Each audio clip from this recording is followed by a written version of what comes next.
Vale. Listo.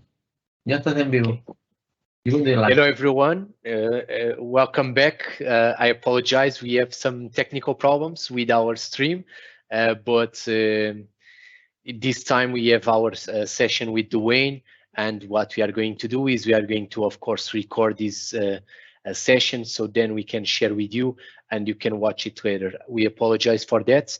Hopefully tomorrow we will not have all these issues that we are facing at the moment. Lesson learned.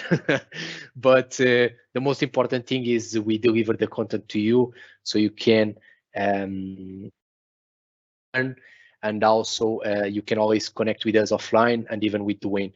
First of all, I would like to welcome Dwayne. Hello, Dwayne. How are you doing? Good, Hugo. How are you doing today? All good, all good. First of all, thank you very much to be available to attend this event and contribute to these events. And I'm sure, as always, you will deliver a great session. So I will not take any longer. I just want once again to apologize everyone for the issues that we are facing. Hopefully tomorrow will be a better day for everyone. And we have here Dwayne with us, which is a security tech lead and also an Azure MVP. And Dwayne will teach us all about cloud security. So the stage is all yours, Dwayne. Thank you very much and have a great session. Thank you, Hugo, and thanks to Ivan and all the organizers of this Jira event. And yeah, so we're going to spend a little bit of time. I know we're a little bit off time now, but I don't think I have a whole hour worth of content to discuss, depending on any kind of questions through the live chat. But we're going to talk about cloud security and are you revisiting your risk analysis? So I have my slides a little bit out of whack here, but yeah, as Hugo said, I'm a Microsoft Azure MVP. I'm also the global principal cloud security tech lead for Atos, a global GSI. Also do a lot of authoring, training, and have been a product manager with a lot of experience. Multiple Azure certifications, as well as my CISSP, and I've published 2 books, and I'm working on a third around Microsoft cloud security and identity. So what are we going to talk about here in this session?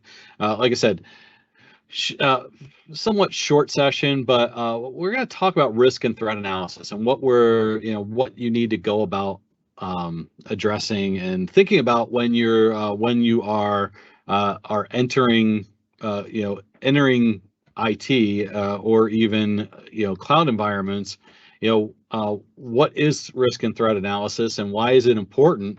And then as you do start to adopt and migrate your into a more cloud native architecture, how can Microsoft and even other cloud native security services impact what you may have done in the past when you had your own private data center and did a risk analysis maybe 5 years ago?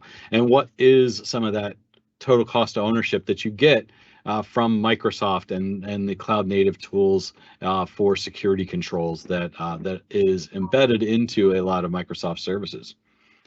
So first and foremost is just to set the foundation is what is risk and threat analysis. So what is a risk? A perceived risk is the potential that an attack is going to take place on one of your assets.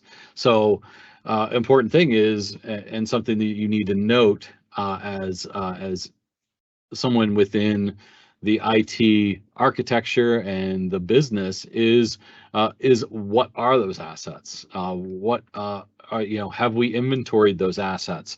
What is the value that we place on those assets? Because every asset might have a different value to you in one way or another. And then once we've done that inventory and placed a value, we need to determine then the potential of an attack taking place and a vulnerability being exploited on that asset, which is then going to affect our cost and affect what that cost is going to be. Keep in mind that when we're thinking about these costs, the costs are not just financial costs. They are potential fines. They are potential reputational costs. So there's tangibles and intangibles to every asset that we have within our IT environment. If a storage account gets compromised that has our entire all of our HR data in that storage account, that is going to cause a lot of damage to our personnel.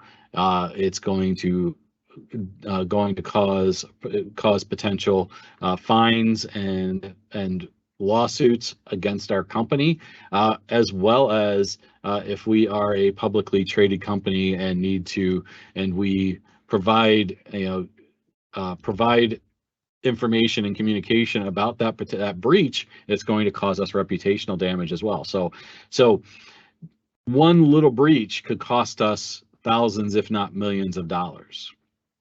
And so when we think about that and we take all of that into account, then we kind of need to take this matrix here and really balance out and kind of put everything into a bucket, so to speak, in terms of what we're going to accept, what we don't want to accept, and what is completely unacceptable. We're up in the top right corner, and kind of create this minor, moderate, major in terms of what the costs are going to be, as well as the likelihood that there's going to be a breach. So we go through this decision process really with every asset that we own, and we need to, and if anybody's ever been through any kind of these risk analysis, it is a very long and tedious process, because you need to really get all the stakeholders in the room, all the business and technical leads and executives to understand and to come to a consensus as to where these fall. And where these fall are going to determine then what kind of controls we need to invest in. And it's going to create really a budget for what we need to do from an IT perspective overall in our organization. And like I said, this is not anything set in stone. It is a fluid. It should be a fluid process and a fluid matrix. We can't accept all risks. We can't say every risk is unacceptable, because it's really a balancing act between what the cost is going to be to put that control in place versus the likelihood something's going to happen within our environment, and the possibility of that breach. We may think about, and we go back to our HR system, and we go back to our database of information that we have for our storage account. That is all of our HR documentation. That's all of our personnel. It's all of their social security numbers. All of that is within that storage account. Now, if that storage account has is properly isolated and has there is no anonymous access on that storage account, there's no way, possibility, very unlikely that somebody could gain access to that from the outside. We may only have a couple of people that have access to that storage account, and they're protected with multi-factor authentication. We can accept that potential risk as a potential minor risk, or maybe it's a major but unlikely risk, so it becomes in that medium area. That's really what that analysis and decision-making process looks like. And there's a nice little equation around risk analysis and threat modeling that we look at, and really the threat modeling determines really is what we utilize for evaluating and understanding what the cost is going to be on that asset, and that's that annualized annualized loss expectancy. So is the single loss expectancy plus the rate of occurrence. So if we're saying that that we've got a single loss expectancy of, say, $500,000 if on that potential asset being compromised, and we have the likelihood of that happening twice a year, then our annual loss expectancy is $250,000. That's how it's kind of anomalized. But again, we need to think in the aspect of okay, we're gonna, if somebody got our balance sheet or got our bank account, and we know how much is in that bank account at any point in time, we can pretty easily say that's a loss of X amount. But we also have to think about, again, reputational damage, potential lawsuits, if it's customer information that goes through, potential revenue loss because customers are not going to have faith in us and lose and they are going to start to no longer trust us, and they're going to move away from doing business with us and no longer want to do business with us. And they may tell their friends, and we start to deteriorate in terms of revenue growth over the annual period for what we've lost. Those are all things that we need to think about. And companies that still are having breaches to this day are dealing with this. We get companies that get ransomware in their environments, and it's because they don't have multi-factor authentication set up in their within their organization. Those are the types of companies and the types of organizations that really looking at and doing a proper risk analysis and security assessment on are super important. So again, why is it important to review? What we should be doing as cloud security practitioners and as C-level people within our organization is we should be revisiting our risk assessments and our risk analysis periodically. Probably with the change and the constant change of technology, it should be done annually. And like I said, the first risk analysis is probably the toughest because you're identifying assets, and then once you've identified and you've inventoried those assets, revisiting that's not going to be as difficult as the initial one of really diving in and identifying all of those assets and what the value is on those assets. You may add and remove some assets the next time you go through, but the foundation is there. So doing a periodic analysis annually, or at least every couple of years, because of the speed and the change in technologies, is something that you should really seriously look at. And why else is that? Like I said, the speed of the technologies, the availability of costs of controls, and we'll talk about that as we talk about how Microsoft plays a role within this.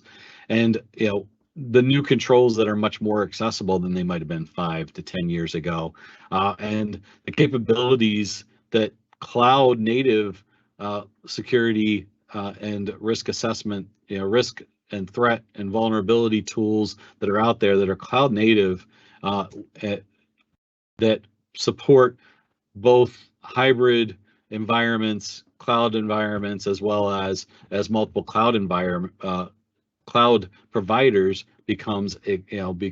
gives us a much easier point of entry to some of those controls. And that's what I'll kind of talk about a little bit next. So how can we have a level of impact on the risk analysis? And really, when we're thinking about it, and and what Microsoft can do, for those of you that aren't familiar with the depth and breadth of security capabilities that Microsoft has across their cloud platform.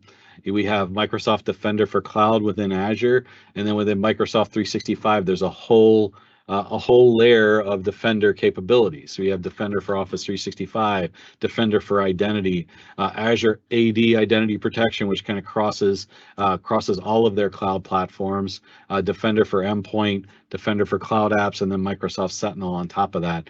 Something else we can put in here that I should have is the as I see Azure AD is Microsoft Entra, and we have Microsoft Purview for governance. We have Microsoft Viva and all of these different capabilities that are inherent to the Microsoft Cloud Platform, and really as we kind of keep going through this, are part of the overall offering that if you're utilizing Microsoft 365 and utilizing Office 365 and Outlook and all of those business and Teams for that matter, and all of those Microsoft productivity tools, you're getting a lot of these tools. And so where there might have been a substantial cost and licensing fee to purchase or license a third-party software 5 years ago, you may have a lot of this already within your Microsoft 365 licensing. And this kind of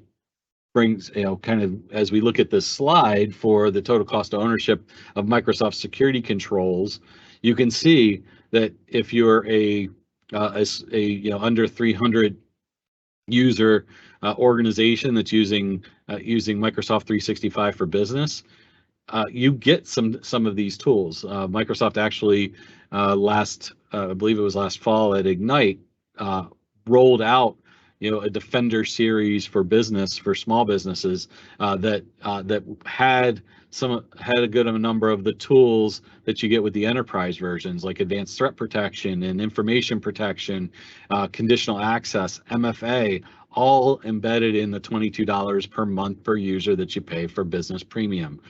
So you get Exchange Online protection, which protects you from malware and malicious emails. Then we have the big, the major piece of the enterprise, which is the Enterprise E5 licensing, which if you get the Microsoft 365 E5 licensing, you get those productivity tools, you get the Windows as a service, you get all those things that you really are purchasing Microsoft 365 Enterprise E5 for. And a lot of people don't think about all of these security tools you get, and you get the full range of Microsoft Defender, 365 Defender capabilities, and all the threat protection and endpoint protection and mobile device and mobile application management with Intune. All of that is part of your E5 license. So to kind of put that in perspective, if we look at Premium E5 versus taking a particular add-on software, I'm using Trend Micro as an example here. You've got Trend Micro. Yeah, it's a little bit. It's less per user because it's an annual fee. So that that comes into play a little bit. But what you get is really three pieces of what you get with E5. So if you start adding the pieces of software that you need, the third-party software that to fill the gaps and fill the holes with for Microsoft, that Microsoft 365 Enterprise E5 already has, it's going to start to add up. Plus, you're managing a whole. Plus, from an operational standpoint and a administrative standpoint, you're managing all these other different softwares as well. So your overhead starts to increase as you're utilizing these different softwares in here, and they might not all interact together well, right? So you're for different capabilities, you're going to different platforms and you have different logins and all of that, where if you're using Enterprise E5, it's all the Microsoft 365 admin center, and they're all fully integrated, have a very and very seamless in terms of how they work together. So your administrative overhead starts to balance out as well. So, and like I said, you're already purchasing a lot of these services for for your PowerPoint, for your Word, for email, for collaboration with teams. You're already buying these softwares anyway. So why are you not leveraging and utilizing these tools? And you can build that total cost of ownership and the decreased cost into your risk analysis. Then that creates the balancing act. So if we go back a couple slides to where I was showing the equation, when we come up that annualized loss expectancy, if that loss expectancy costs less than, or that loss expectancy is lower than the cost of the control to put in place, generally what a company is going to do, depending on what the reputational damage is or whatnot, if it's going to cause a breach, they're not going to want to invest in that control. And that's really, and so you as an organization or organizations out there that haven't evaluated the risk analysis that they did previously and what risks they accepted when maybe they were looking at the cost of Trend Micro versus annually versus the threat of a exchange attack, of a phishing attack on your organization, and what that's going to cost you. Those types of things and those types of capabilities are not going to affect, they would have maybe accepted that risk instead of mitigating it by putting Trend Micro in place. It's a bad example because probably most organizations have some level of phishing software or email security in place. That's kind of the default that everybody has, but in terms of advanced threat protection and endpoint protection, they might not have that.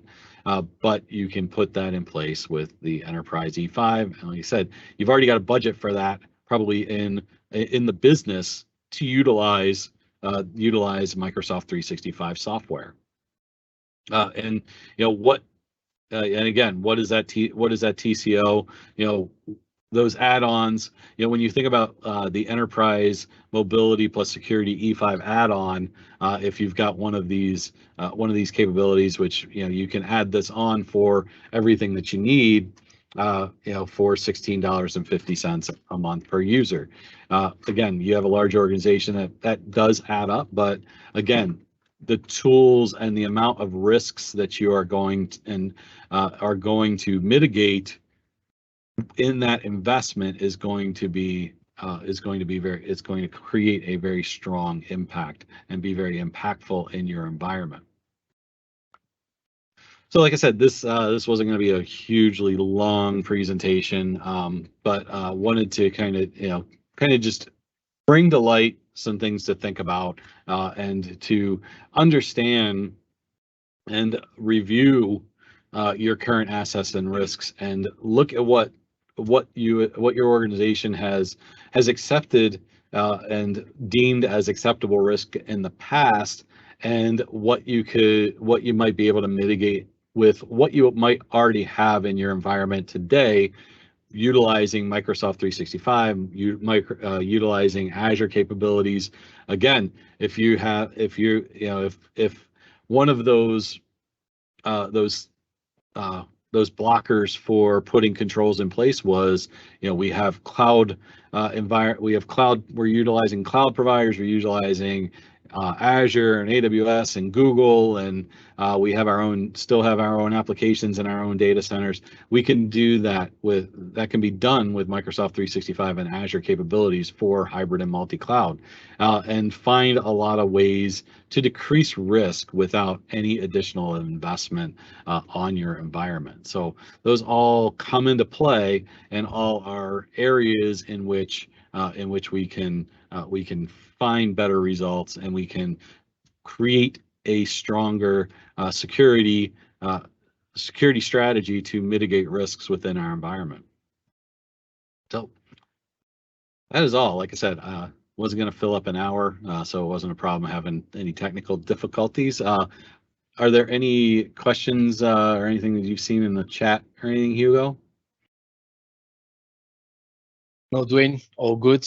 And thank you very much. Great session.